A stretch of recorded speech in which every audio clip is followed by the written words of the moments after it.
Hello, today I'd like to show you how to make a fun little block using 5-inch squares. I do love those 5-inch squares. So this is the little block. It's a little bow tie block. If you put it like that, it kind of looks a bit like a bow tie.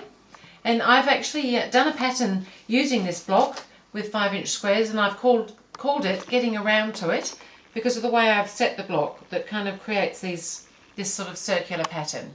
But basically it's the bow tie block. So I'm just going to show you how I'm going to cut my 5-inch squares, and I'll sew a block so that you can see what I'm doing. So first of all, you need to have some light coloured squares or whatever it is that you're going to use for your sort of background, and then you need to have some colours. And I've chosen some very delicious Japanese fabrics here that are in these sort of dark blues and browns and reddy colours, which I thought would look nice together. So first of all, I'm going to cut myself the light squares. So I've got a little stack here. I like to cut more than one at a time. So I've got 4 squares together. They're 5-inch cut squares. And I want to cut all the light ones into 4 2.5-inch squares each. So I've lined everything up with my board, and I'm just going to cut that in half to make 2 2.5-inch strips. I'm going to turn those around, again just lining them back up with the markings on the board, and then I'll have 4 2.5-inch squares, which will be really good. Now my lights are all a little bit different. They're kind of a similar density, but they're not all the same fabric or anything. And then for the darker fabrics, to make the actual bow tie part, I'm going to again lay 4 together. Now you need twice as many of the darker colours to make the blocks as you do of the lighter colours to make up enough blocks for quilts and things.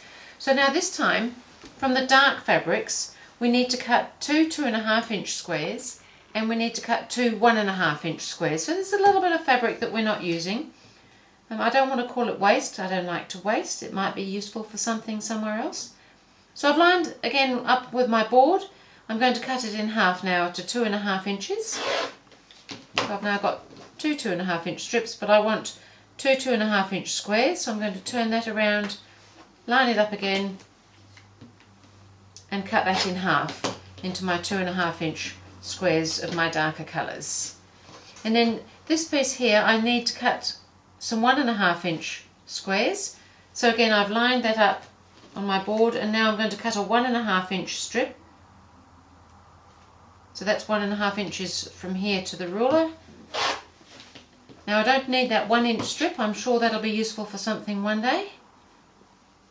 And then I need to cut 2 1.5-inch squares. So again, I'm going to come in 1.5 inches from the edge and cut and do another one as well. And we don't need this little piece here either. So I've got 2 1.5-inch squares and 2 2.5-inch squares out of 1 5-inch square of the colours. And so now I'll show you how I'm going to sew them. I've already cut one out here. So I'm going to just pop my triangles. They're going to go over those corners there, and then we'll pop them together with the squares. So to do that, I'm going to make the triangle on the corner. I'm going to lay right sides together, my small square on top of my light square. So I'll get them both ready. And I'm going to now sew diagonally across that dark square from corner to corner. If you're not too sure, you might want to draw a line there.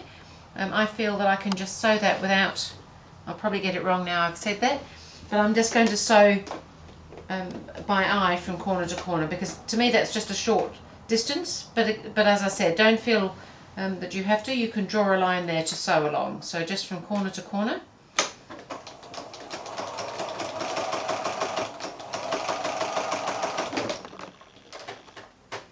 And again on the other one. And if you were doing several blocks, you could of course just chain piece them all the way through.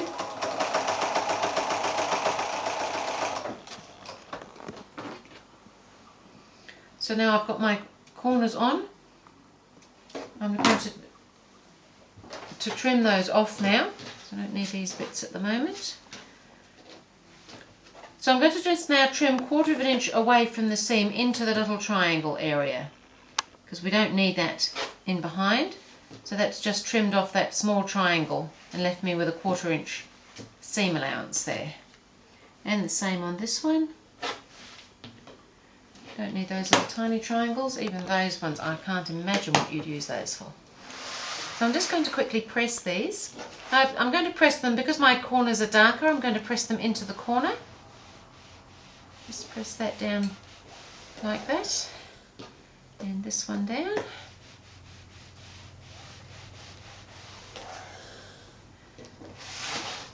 And so that was pretty painless, really. So now I'm going to set out my little block ready to sew it together.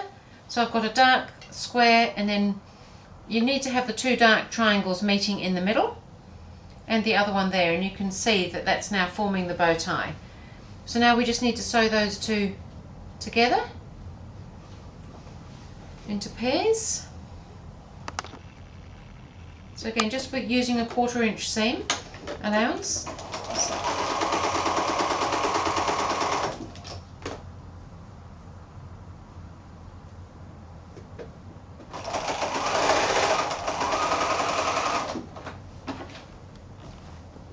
And I'm going to quickly go back to the iron and press. I'm going to press them both. If you open them out, they actually both look the same if you lay them that way. So I'm going to press them both into the square. And that's partly because this is a light colour that I'm working away from, and also because of the triangles, the seam in the triangle there, it kind of wants to go that way anyway. So quite nice to cooperate with the fabric sometimes. So now, because I've got 2 looking the same, and I've pressed the seams both the same way, but if I turn that around, it becomes the right way, and my seams are now going in opposite directions so that they'll nestle nicely in the center. So back to the machine and sew this across. So just make sure that seam sits against itself there, going in opposite directions.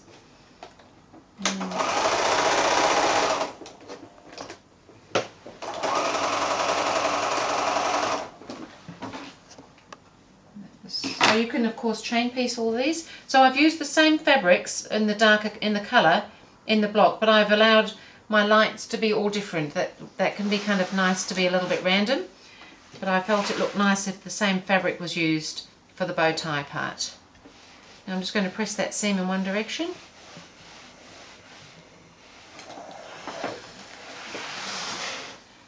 And there's my little block. Now the block, we started off with 5-inch squares, and because we've taken that seam in, we've now got a 4.5-inch square block. So that's a nice size block, and I've just made a couple of ahead so I can just show you how I would lay those out so that they're in this round to it type layout that I've called the pattern that I've done. The pattern's available to purchase and download on my website on gourmetquilter.com. So I'll just show you how I've laid it out to get that sort of arrangement. So I'm just turning them around basically so that you get that nice little sort of circly type shape. I just think this is actually gorgeous. I love these Japanese fabrics here. I think I'm very pleased with these. And it's kind of nice to have that slight, I've got a bit of blue and some brown and some red in there, and I feel that just kind of will give it a little bit of movement, a little bit like the one that I've shown on my pattern here. I don't have the quilt here to show you on my pattern, but I can show you how that works, and I can show you a table runner that I've made in similar sort of fabrics. I have actually done a different sort of construction on the block, but it's the same size block and it looks much the same on this table runner. So it was a 4.5-inch block, and so sewn in it's a 4-inch block, and that one I've just set in straight lines rather than creating that round sort of design that I've done on the pattern there. So I just thought that was a little idea again for some 5-inch squares that I think is very attractive and lots of fun, and thank you.